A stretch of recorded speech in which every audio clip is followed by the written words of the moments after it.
If you've driven in Lubbock, Texas within the last couple of months, it would be impossible not to have seen at least one of these signs reading, Protect Lubbock, vote against Prop A. Well, if you're curious, Prop A would decriminalize marijuana possession up to 4 ounces in the county. While this isn't exactly weed legalization, it is a step in the right direction.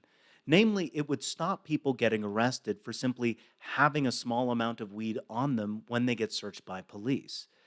Now, it goes without saying, but weed is popular, even here in Texas. In 2023, the Hobby School of Public Affairs conducted a poll revealing that 53% of Texans support decriminalization of marijuana and 83% for medical use. But it's no surprise that in 2024, yeah, weed is popular. So who's putting up these signs? Enter Project Destiny. Founded by Scott Beard, a failed city council candidate with a colorful history. According to the Abilene Reporter News, in 2023, Scott hosted a political fundraiser at his church, a big no no regarding religious tax exemption status. When a local journalist went to follow up on said story, Scott followed her back to her car and aggressively opened her door, saying, "You better not make this about the IRS," and to work with him. Project Destiny started back in 2020, but their first real time in the spotlight happened in May of 2022 when the group launched a similar ad campaign against abortion access in Lubbock, making it the first large city in the state to effectively outlaw the medical procedure. This time, they're aiming at weed. According to their website, the arguments that they make against decriminalization feel antiquated at best. They harken back to reefer madness era ideas, like marijuana is a gateway drug, a claim which has been defunct longer than I've been alive.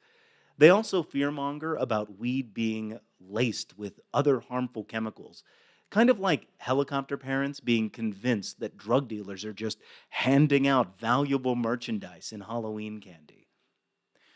The good news is Project Destiny is not the only voice on this issue. Groups like the Freedom Act have made compelling arguments for decriminalization, including the massive cost saving benefits. According to a study out of Harris County, the cost for arresting, jailing, and prosecuting low level marijuana offenses amounts to over $26 million every year. Lubbock has seen over 4,000 marijuana related arrests in recent years. And while it is widely known that drug use among racial groups is more or less proportionate, the arrests have been anything but that. Surprising absolutely no one, the law system is simply not blind.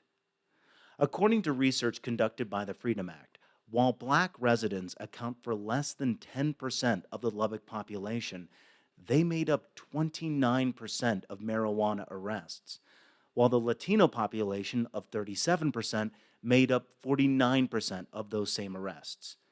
In short, decriminalizing marijuana possession not only saves the county money, but effectively ends a racist policy. So, if you live in Lubbock and you're registered, be sure to turn out on May 4th and vote yes on Proposition A.